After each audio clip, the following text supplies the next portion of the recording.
चढ़ल जवानी बस सुन लो एही समैया में राजा जी चढ़ल जवानी बस सुन लो एही समैया में राजा जी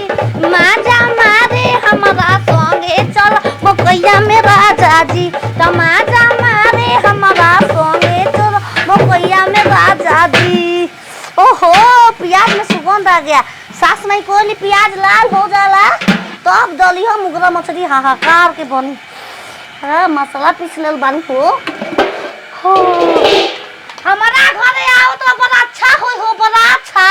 हमार गोतनी के लड़का के बरहन हो गइल बा हम भी आई न त का से वो हमरे न लड़का होई हो दाल के पूरा बना दे सब को के आवे से पहले 5 किलो मुगरा कटो दे 5 किलो ताकत के बबुआ अच्छा राती के ओई हो लेके दे हम दोनों लोगन के चढ़ल जवानी बाते जबना में पानी बाते चढ़ल जवानी बाते जबना में पानी बाते कोबे से पोतानी तो अरे तो ना रे समिया ना के तो हम थोड़ी अरे माई हो गांव में लागत अटे न कि हमारे घरे को हमार लड़का के बड़ा इच्छा बा कोनो चीज मांगला पर केहू देते नहीं के कुछो ओई से तो के कही ना कि केहू सामान मांगे त मत देता तू ला हो ले जा हो काका ले जा अब न बचवा कुल कीनब आ मोए गांव मांगी न देब ना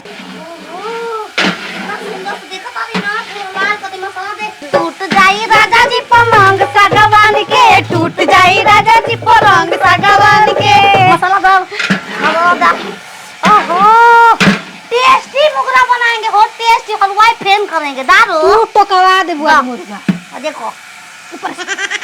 हां जल जाई छेड़वावा तरू हां जोरी पूरा मुगरा में पलट चाहिए मैं देख पानी डाल दे टंकी पानीओ नहीं रखल ना खरा ससुरा में झेलही के पड़ी कखनो करबू पढ़ाई रोटिया बेलही के पड़ी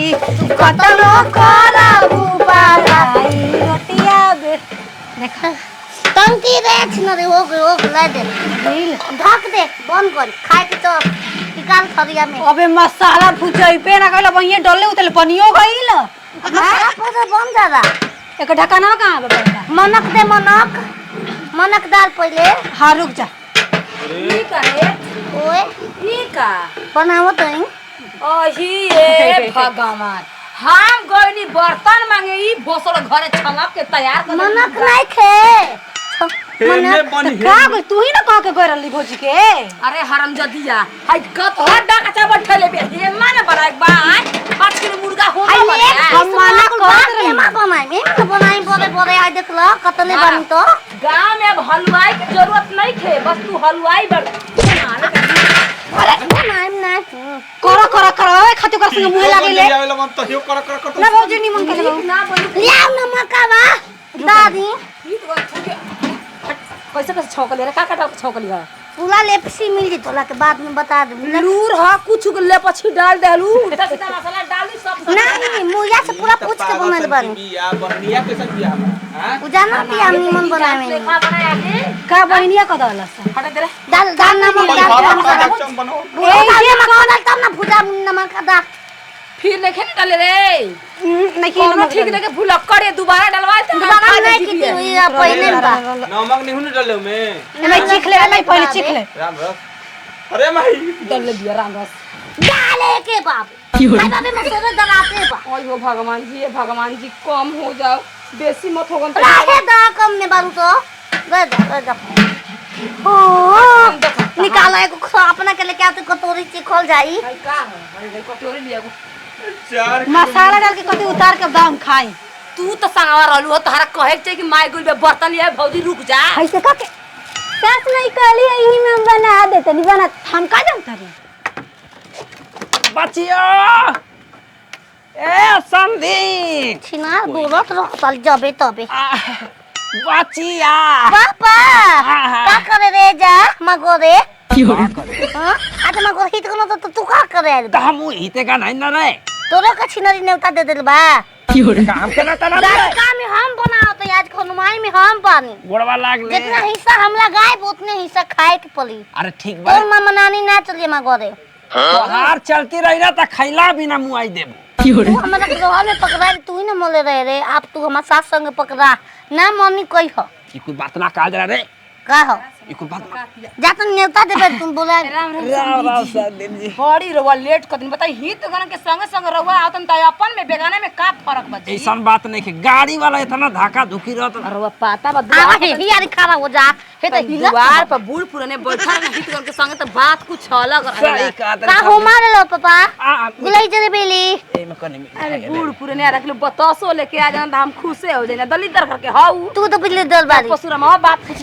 जगन थक माई तू नहीं कही की कतली कोइले रहू कतना अब एकली मैं चुए जिंगे कह दे। सब जी चलो पानी पी है टप दे द्वार पे बैठी तो हित गन आइले बोलता हमार अरे बतासवा लेके आई आपके हाथा बड़ा बाजा वाला चाबे में परिया के बोल सने बोल बेटी छीना अपने बाप छीना। अरे हिलोर मार तो नहीं आई अरिया। ओहो बसिया न हो गइल बा हो किनु ने खिसो देखत पहिले अपना खा के पानी डालो ना करो का हो हम बना तो छिनो रे याद देहु ना दे हमरा के कॉलेजी पथरी जोई में तो टाइम न लागी हो कोनो बात नहीं के पानी हिलावा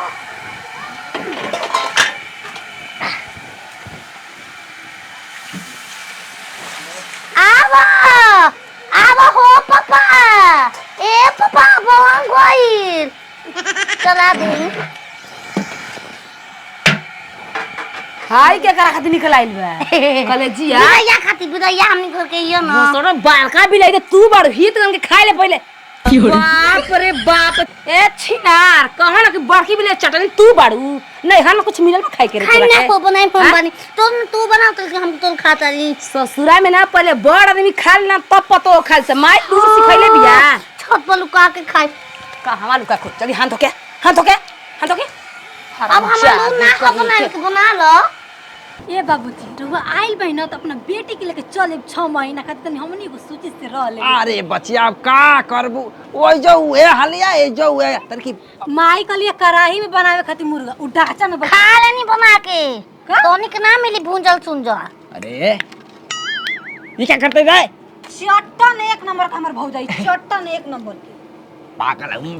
बाप के बेटी का तो कबे के आई भाई जबे के काल बारे बेटी मल काल बारे हम घरे आई बकरा बजो कहबो कर खबो कर शर्म नहीं खेला अपना बात के मारता अब बाप के घर आई चाहे मारे हम हक में बतू बका दे देखा घर से बती के कर तू अपन का करे चाहते जो पंगा में जो के काहे के जाई नहीं हरा हमर हक बा हमरा हक बा यार सब ताय खातियार बारू पकड़े बुपिया एकरा दे देख जान तू ना खू बियाह 36 बार हो एक बार का कत बार बारे घोतिया पापा कोई बोलिया ही पहले तू अपन पेट भरला ओकर बाद बाप के पेट भरिया जा ससुर ना खेले कुछऊ कहने कि खाना बन कर हितवा गनमन के ले ले थी तो खा लेतन जा ऐसा बात है तब जात है हम लिया के आवत है ना देखी हाँ। कोनो बात मत बताई कि हमारे घर में पागल हो अरे बिया ना का जरूरत अबे त दूसर की कन्या के तहारा के ना घर के नौकरानी आवे दो एकरा बात त शमशान में बिजाइए बा काहे के गोप अरे को का बात के बात बढ़ावत है समझी जी रोवा जाए रोवा बहुत बढ़िया आदमी मैंने हम का पता बा कि कोख में रखले एकरा के बारू बढ़िया के रहो अरे छत पर गिर गई चलो वही पापा घर से का चलो हम नहीं तो गोन लिया चल जा ओए हुआ बाबू ओए बाबू जतिया भाग ले जाइए जाइए घर में ले जान जैसे पागल तो बिया हो ना ले चल जाइए चल घर में ले जाइए। देखो चलो